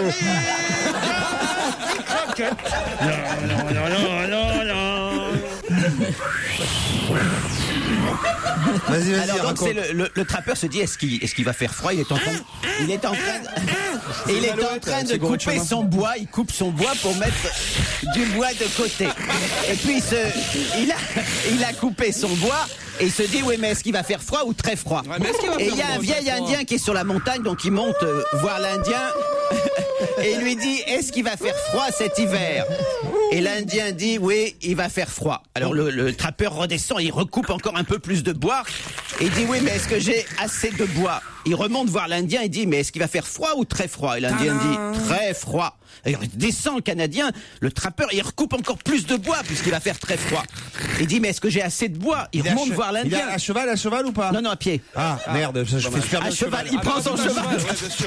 Il remonte voir l'Indien, il lui dit, mais est-ce qu'il va faire très froid ou très très très froid? Et l'Indien lui dit, très très très très froid. Alors le trappeur redescend et il coupe encore du bois. Et puis il remonte pour dire, pour savoir si c'est assez. Il dit à l'Indien, faites la façon Luc. Alors j'arrive et donc il monte voir l'Indien et lui dit, mais comment est-ce que vous savez qu'il va faire très très très froid? Parce que les cornettes, les bonnes sœurs ont 2 cornettes. C'est quoi cette histoire, Claude? J'allais dire la chute. Ben voilà la chute. Et donc si la les chute bonnes est trop sœurs loin. ont 2 cornettes. Mais c'est pas celle-là. Alors la chute, c'est... Et donc la chute, c'est que l'Indien dit, quand homme blanc coupait beaucoup de bois, faire très froid. Voilà, elle est bien, non, elle est bien. Elle est bien. On va se gêner sur Europe 1. Le best-of.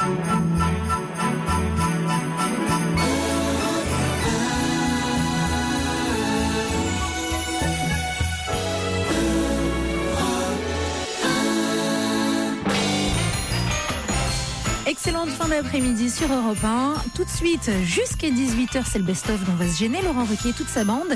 Et aujourd'hui, surprise, ils nous ont laissé une spéciale blague. Je voudrais quand même remercier un monsieur là qui était dans le public et qui nous a apporté des bons chocolats. On les a même pas goûtés. On attendait que tu nous en offres. Ah bah c'est pour tout le monde. Non, on l'a vu.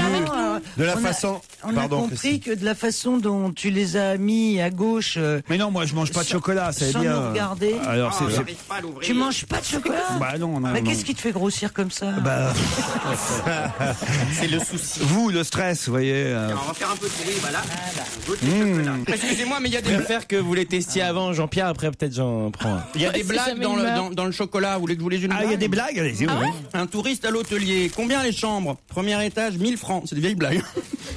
Deuxième étage, 800 francs, troisième étage, 600 francs. Merci, l'hôtel n'est pas assez haut pour moi. Voilà. Pas mal. Moi aussi j'ai une blague, j'en avais une autre tout à l'heure, alors je la fais comme ça, après j'aurai fini mes blagues. C'est une journaliste, ouais. C'est une journaliste qui va dans un village super paumé et qui interviewe un habitant et qui lui dit alors, dites-moi un peu ce qui se passe dans le coin, comment ça se passe ici. Il lui dit, ah bah vous savez, il y a pas longtemps, il y a une chèvre qui s'est perdue dans la forêt, on l'a retrouvée, on l'a tous baisée. Alors elle dit, ah bon, mais vous avez pas quelque chose d'autre, enfin je veux dire un autre truc. Il dit, si, il y a pas longtemps, il y a une femme qui s'est perdue dans la forêt, on l'a retrouvée, on l'a tous baisé.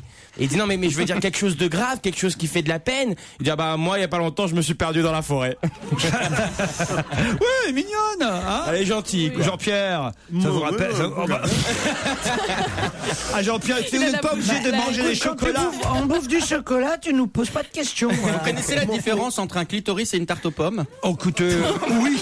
Vous voulez que je vous dise oui? Voilà. Elle est nulle, hein. C'est quoi la différence? Bah tu peux bouffer la tarte aux pommes de ta grand-mère. C'est un jeune chocolatier qui s'appelle Romain Sorel qui nous a envoyé ces chocolats en tête du concours des talents comtois. Voilà. Premier au concours régional du meilleur apprenti de France. Merci monsieur, c'est dans le Doubs. Ils viennent de Besançon ces chocolats. Oui, il y en a une bonne là. Ben moi j'en ai pas, pourquoi? C'est que les drôles qui ont des blagues. Heureusement que votre chocolat est bon, parce que sinon je ferais la gueule, moi j'ai pas d'histoire. Allez-y, c'est quoi votre histoire? Lily et Claire sont 2 jumelles. Leur maman les a confiées à une dame pour les surveiller. La dame. T'as des morceaux au fond là. Mais comment vais-je faire pour les distinguer? C'est à qui, la dame? Et alors la maman lui dit, ce n'est pas compliqué, vous voyez, celle qui est à côté de Lily, eh bien, c'est Claire. Eh bien, ça va de blague. Heureusement que les chocolats sont très bons. Non, moi je trouve qu'on a des beaux succès là. Non, il a des bien. Didi demande à sa mère, c'est vrai maman, que les anges ont des ailes? Mais oui chérie. Alors ils peuvent s'envoler? Bien sûr. Eh bien j'ai entendu ce matin que papa disait, mon ange a la bonne. Est-ce qu'elle va s'envoler aussi? Et comment? Pas plus tard que tout de suite. Ah, il y en a une autre là, il y en a une autre dans le chocolat. Je comprends pas. Europe 1, la radio des blagues. J'ai pris une note là. Alors, c'est 2 grosses putes. Oh, mais enfin, monsieur. Jean-Pierre, arrêtez de manger des chocolats, enfin. Comment tu crois qu'il... Je cherche une histoire, j'en ai pas, regarde. J'en suis à mon 5e chocolat, j'ai pas d'histoire. Mais c'est normal, Jean-Pierre, parce qu'il faut pas manger le papier. Jean-Pierre, vous mangez le papier, c'est là-dedans qu'il y a le chocolat. La blague. Allez-y, Jean-Pierre, essayez, allez-y. Tintin se précipite dans le bureau de papa. Dis donc. Tintin? Oui, Tintin. T'es sûr que c'est pas Toto? Écoute, joli Tintin, je sais quand même lire Tintin. Mais t'as mis tes lunettes à l'arrière du crâne. Non, mais par contre, Jean-Pierre, il faut y pardon. croire à votre blague. Mais par contre, Je sais aussi lire par derrière. mais avec une blague comme ça, par contre, vous avez regardé la date sur les chocolats ou pas? Non, parce que c'est vas-y, curieux. Tintin Tintin, on n'a précipite. jamais connu son papa. Bon bah c'est une blague de Tintin. Bon, alors allons-y. Tintin se précipite dans le bureau de papa. Dis donc, tu sais pas quoi? Eh ben, je me suis fabriqué un violon avec une de tes vieilles boîtes de cigarettes. C'est très... Ah, dis donc. Et alors C'est très bien, mon bonhomme. Et où as-tu pris les cordes? Dans le piano. Ah ouais. Ah ouais, voilà, Europe 1, la radio des blagues. Mais c'est pas possible. Attendez, je comprends pas. Non, mais elle n'est pas terminée, Non, votre c'est pas ça, blague, parce que là. la blague, là. Si, c'est la chute. Donnez-la moi, Celle-là, on l'a donnez-la plus moi. même pas. Non, mais elle est mal racontée, c'est pas possible. Ah, faut le faire avec l'accent belge, hein. Ah ouais, c'est ça. Parce que non, mais ce que personne n'a relevé, c'est qu'à un moment donné, Laurent a dit, mais Tintin, on le connaît pas, le papa de Tintin. On sent que ça a travaillé toute son adolescence, tu sais.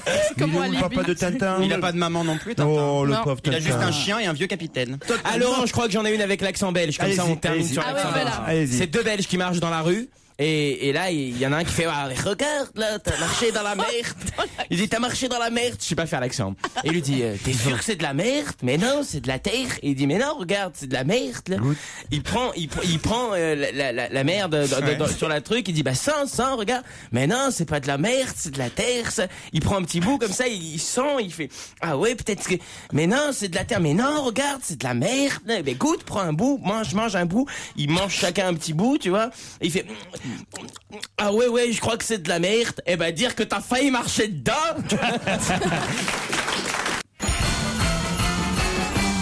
J'ai Jérôme qui m'envoie l'histoire d'un couple de motards belges passionnés de moto. Alors ils ont une vie forcément trépidante, voilà. Et puis évidemment, au bout des quelques années de couple, de mariage, même si au début ils étaient tous les deux en moto, ils commencent à se lasser forcément. C'est plus comme au premier jour entre eux, hein, ça va de soi. Puis un jour, le gars se rend dans un magasin d'accessoires de moto, puis il trouve une magnifique paire de bottes, des bottes mais alors dont il a toujours rêvé, bottes en cuir, pointues, on dirait des Santiago, mais c'est pas vraiment des Santiago. Elles résistent à l'eau, tout, enfin, vraiment les bottes parfaites de motard. Alors il est tout fier de rentrer chez lui avec ses bottes. Alors le soir, il rentre, il est tout content. Puis il est pressé de montrer sa belle paire de bottes à sa femme. Il marche dans le salon. Sa femme regarde pas. Ça fait trop d'années qu'ils vivent ensemble. Elle voit même pas les bottes. Elle regarde la télé. Alors lui, il marche dans le salon en faisant du bruit avec tes bottes. Et toi, elle voit toujours rien. Ça, nom de Dieu, 300 € la paire de bottes quand même. Puis elle voit toujours pas. Ça est dur quand même. J'attendais l'accent quand même. On attendait depuis le début, mais c'est arrivé. Alors il monte dans la salle de bain, il se fout complètement à poil, mais il remet les bottes. Et il redescend tout content à poil avec les bottes dans le salon. Là, il tourne dans le salon avec ses bottes. Sa femme le regarde toujours pas. Alors il lui dit quand même, bon alors, tu vois rien là? Elle le regarde d'un air distrait et répond, bah si, je vois qu'elle pend. Elle a toujours pendu et elle pendra toujours. Alors ça, c'est quand même, c'est assez curieux. Hein. Bon, ça, c'est dommage. Hein. C'est tellement surjoué. Non, c'est très La fin. blague, elle dure 3 heures. Elle a l'air bien. Et voilà, c'est la fin de cette émission. La suite de la blague dans demain. Voilà, soyez présents. Ça pense. Non, arrêtez, il aime pas qu'on le coupe quand il refait Giscard. Arrêtez. Ça, évidemment, qu'elle pend, n'est-ce pas? C'est parce qu'elle regarde mes bottes. Et là, qu'est-ce qu'elle répond, la femme belge? Bah, t'aurais mieux fait d'acheter un casque. J'en ai une qui va un peu plus plaire à Christine Bravo. C'est une automobiliste qui circule sur une route de campagne et elle se fait flasher par un radar planqué derrière un dodane. Elle est contrainte de s'arrêter pour répondre à, évidemment, de son infraction. Et le flic commence à questionner cette automobiliste. Nom, prénom, permis de conduire, profession. Et là, à profession, la conductrice répond, je suis dans le médical, je suis élargisseuse d'anus. C'est ça qui va me plaire. Le policier est quand même très surpris. Il dit mais en quoi ça consiste ce métier? Il dit bah écoutez, je prends un anus, j'y introduis un doigt, puis 2 doigts, puis ensuite toute la main, puis les 2 mains, puis le bras. Parfois je pose des étais. Et il m'arrive aussi d'utiliser des forceps ou de m'aider de mes pieds.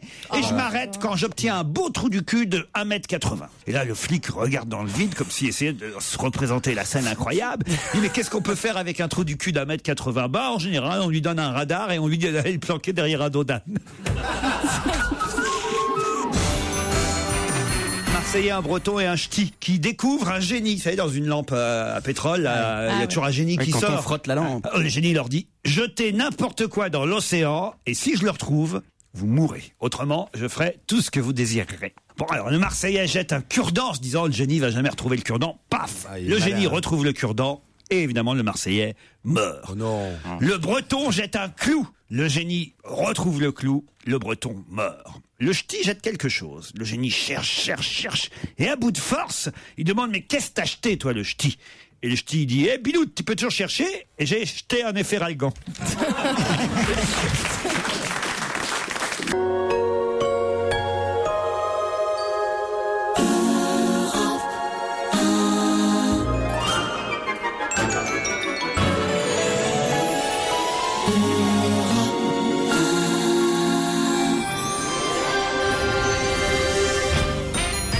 Bienvenue si vous venez de nous rejoindre dans ce On va se gêner spécial blague. Et comme vous allez l'entendre tout de suite avec Laurent Ruquier et ses chroniqueurs, c'est tout un métier de savoir raconter des histoires drôles. Luc, maintenant, va nous raconter une histoire. Salut Luc. Salut Laurent. Alors voilà, ça se passe au couvent et c'est l'histoire d'une bonne sœur. Une toute jeune bonne sœur, une novice, elle vient d'entrer dans les ordres, elle a à peine 18 ans. Et est venue son premier week-end hors du couvent. Toute contente de se retrouver à l'extérieur, elle appelle ses copines qui sont ravies de la revoir. Et elle lui organise une petite fête. Le soir venu, tout le monde se retrouve chez une des filles. La toute fraîche bonne sœur se laisse entraîner dans la fête et commence à boire verre sur verre jusqu'au moment où la musique se fait un peu plus calme. J'espère que c'est drôle quand même, Pascal. Non, mais c'est seulement à la fin que c'est drôle. C'est ça qui nous rend triste. C'est bien ça le problème. La novice donc se fait offrir un verre, 2 verres, 3 verres, et puis finalement se voit proposer une petite danse lascive avec un gars qu'elle connaît à peine. On parle de bonne sœur, on est bien d'accord. Je commence à douter. Oui, non, mais tout à fait. Bonne sœur, elle écoute ça, elle vient de commencer.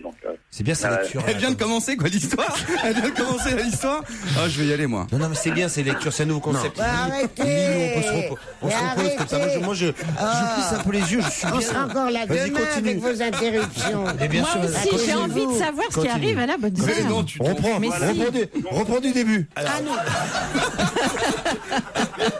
Une danse lascive. Qui est gentiment bien imbibée quand même, se laisse entraîner dans une chambre par un jeune homme. Mais dans un couvent, il n'y a pas de jeune homme, normalement. Laurent, parce que ça va pas du tout. Notre petite bonne sœur, qui est au couvent depuis 2 mois, seulement elle va déjà se faire sauter par un autre mec. Elle a sa première sortie. Ah, d'accord. Voilà. Et alors, elle n'y résiste pas, elle a plus trop toute sa tête non plus. Elle s'agenouille devant lui et plutôt que de lui réciter ses prières, elle lui baisse son pantalon et lui pratique une langoureuse fellation. Inflation. Le lendemain, toute honteuse et embrumée par les exagérations de la nuit, elle confie à ses copines tout ce qu'elle a fait caché dans cette chambre. Elle se dit, oula, comment je vais faire? Je ne vais pas pouvoir rentrer au couvent, j'ai ça sur la conscience, il faut absolument que je me libère, que j'aille au confessionnal.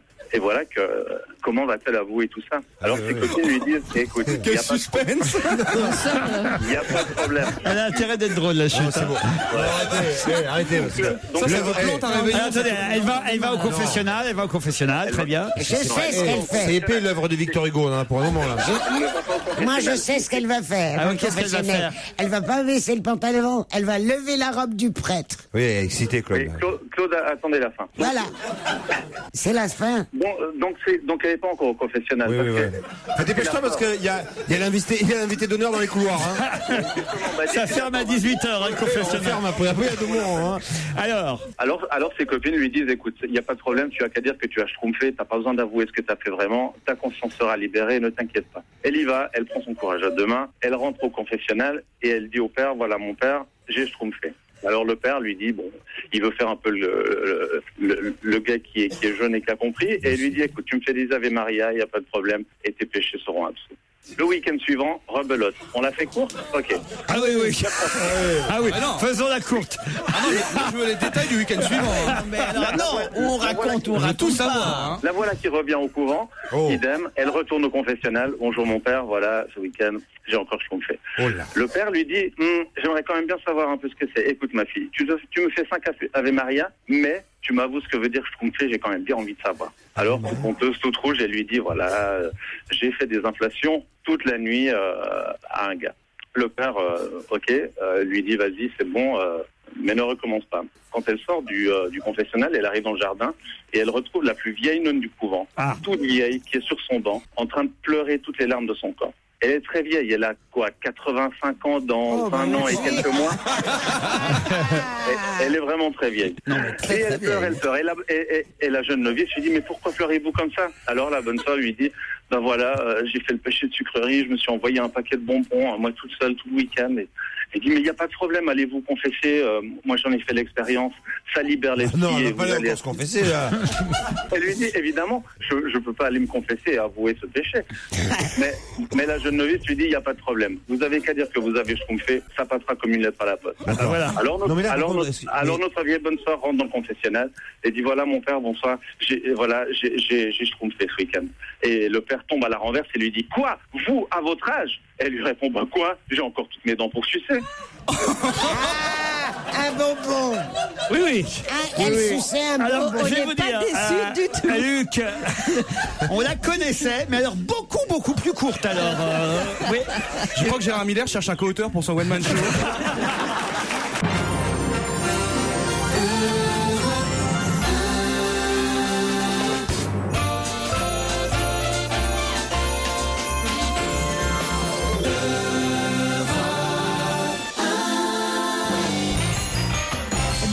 Et bon réveillon à tous. Merci d'avoir choisi Europe 1 pour accompagner votre après-midi et votre début de soirée. Jusqu'à 18h, Laurent Ruquier et toute sa bande. Avec aujourd'hui, on va se gêner le best-of spécial histoire drôle. Bon, j'ai une histoire pour Caroline Diamant. C'est un camionneur qui s'arrête à un feu rouge. Et là, Caroline le rattrape, le camionneur. Et là, Caroline sort de sa voiture en courant vers le camion et frappe sur la porte du camion. Le camionneur descend sa vitre et là, Caroline lui dit, monsieur, bonjour, mon nom est Caroline Diamant et je veux vous dire que vous êtes en train de perdre votre cargaison. Le camionneur l'ignore et continue sur la rue. Quand le camion s'arrête à un autre feu rouge 100 mètres plus loin, Caroline le rattrape encore une fois. Elle descend en courant de son automobile, elle court au camion, elle frappe sur la porte, le camionneur redescend une fois encore sa vitre, et là Caroline lui dit, comme si elle lui avait jamais parlé, bonjour, je suis Caroline Diamant, et je vais vous dire que vous perdez votre cargaison. Le camionneur secoue la tête, il ignore encore une fois Caroline, et il continue sa route. Quand le feu passe au vert, il embraye, il poursuit son chemin, et là, il s'arrête d'un seul coup. Il se dépêche, il sort de son camion, il court jusqu'à l'automobile de Caroline Diamant, il frappe à la vitre de Caroline, Caroline baisse sa vitre, elle descend sa vitre, et là, lui, le camionneur, il lui dit exaspéré, bonjour, je suis Dédé, c'est l'hiver, il neige et je conduis un camion de la DDE. Je comprends pas. J'ai pas compris. Il est en train de saler la route. Il est en train de saler la route. Voilà. C'est bien ce que je disais, c'est tout à fait une histoire pour Caroline et Christine. Caroline et Pierre sont dans un train entre Paris et Rome. Ils sont dans la même cabine de wagon-lit. Bon, ils sont un peu gênés d'avoir à partager autant d'intimité. Comme ils sont fatigués, ils s'endorment très vite. Pierre est sur la couchette du haut, Caroline est sur la couchette du bas. Mais vers 1h du matin, Pierre Bénichou se penche au-dessus de la couchette du bas et il réveille Caroline. Caroline, excuse-moi de te déranger, mais il fait terriblement froid. T'aurais pas la gentillesse de me donner la couverture qui se trouve dans le casier ? J'ai une bien meilleure idée, dit Caroline. Faisons semblant que nous sommes tous les deux mariés, juste pour une nuit. Ça te va ? Quelle idée intéressante et excitante, dit Pierre. Je suis tout à fait d'accord. Bon, bah alors va la chercher toi-même, ta couverture, et fais pas chier. J'ai une blague qui concerne encore Caroline et son mari. Ils sont en train tous les deux d'installer un nouvel ordinateur et ils doivent choisir un mot de passe. Quand on installe un nouvel ordinateur, on choisit un mot de passe. Alors le mari de Caroline, un peu macho, choisit le mot de passe et il est impatient de voir les réactions de sa femme. Lorsque l'ordinateur leur demande le mot de passe, elle regarde son époux, lui il la regarde et il lui dit « tape pénis ». Alors évidemment, Caroline explose de rire, l'homme se tourne vers l'écran et découvre que l'ordinateur indique « trop court ».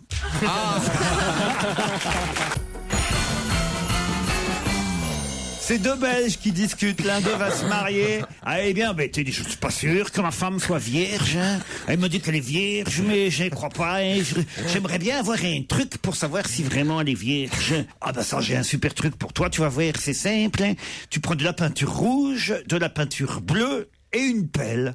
Qu'est-ce que je fais avec de la peinture bleue, une peinture rouge et une pelle ? Bah, tu vas te peindre une couille en bleu, une couille en rouge Et si pendant la nuit de noces, ta femme te dit « Ah, c'est la paire de couilles la plus drôle que j'ai jamais vue », alors tu la sommes avec la pelle.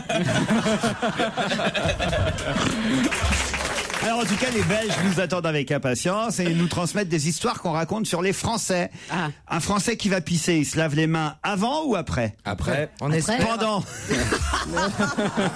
Je connaissais avec un Belge. Allez, pas mal. Comment on appelle quelqu'un qui parle 3 langues? Un trilingue. Comment on appelle quelqu'un qui parle 2 langues? Un bilingue. Comment on appelle quelqu'un qui ne parle qu'une langue?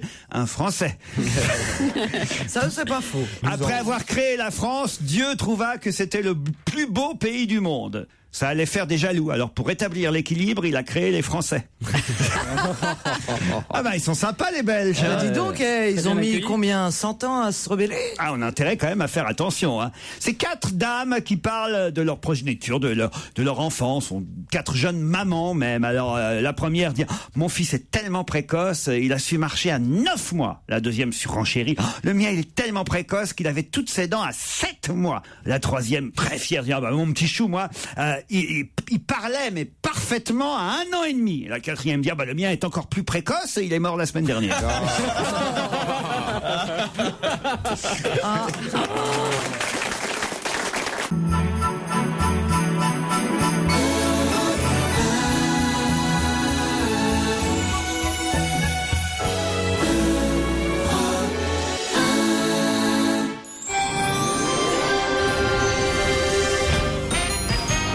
Bonne soirée à tous à l'écoute d'Europe 1 et bon courage si vous êtes dans les derniers préparatifs de votre réveillon de Noël. Tout de suite, le best-of d'On va se gêner spécial blague se poursuit.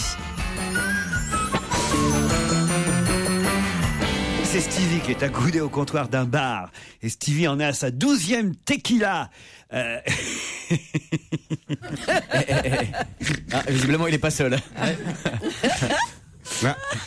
Et le barman, évidemment, qui voit Stevie en train de boire des tequilas au bout de la 12e tequila, Stevie est un peu...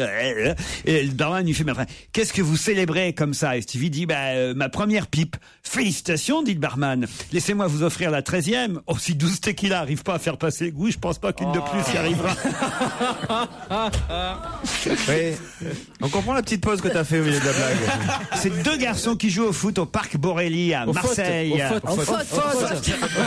Au football, comme dirait Jean-Pierre Coff. Il y a 2 garçons qui jouent au foot, puis il y en a un d'eux qui est attaqué par un pitbull. Alors, heureusement, le deuxième a le réflexe d'arracher une planche de la clôture qui est toute proche et d'abattre la planche avec des clous sur le chien et lui brise la nuque. Un journaliste de la Provence passe par là, se précipite pour interviewer le garçon et commence par noter un jeune supporter de l'OM sauve son ami d'une mort sanglante. Alors là, il dit, mais monsieur, je ne suis pas supporter de l'OM. Ah bon? Mais t'es pour quelle équipe alors? Mais je suis pour le PSG. Alors le reporter barre ce qu'il a déjà écrit, il recommence son article. Un jeune voyou assassine froidement le compagnon à 4 pattes d'une honnête famille marseillaise.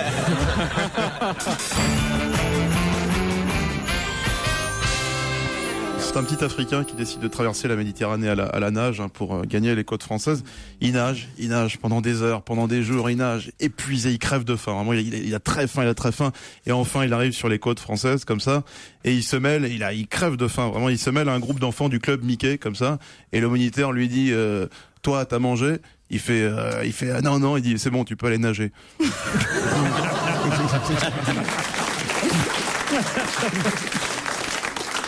C'est un type totalement bourré qui se fait mettre à la porte d'un bar, à la fermeture du bar. Alors il titube jusqu'au parking, et là, il s'arrête dans la première voiture, il tacle le toit de la voiture pendant 10 secondes. Et alors c'est pas celle-là. Et il se traîne difficilement jusqu'à la voiture suivante. Là, il tacle la voiture pendant 30 secondes et c'est pas celle-là. Et il avance vers la 3e voiture et là, c'est pas ça. Et là, jusqu'à la 4e voiture, il tacle le toit de la voiture et c'est pas celle-là. Et là, il y a le barman qui l'observe depuis un moment par la fenêtre et qui lui dit, mais comment vous faites pour reconnaître votre voiture rien qu'en touchant le toit? C'est facile, la mienne, elle a un gyrophare bleu sur le toit.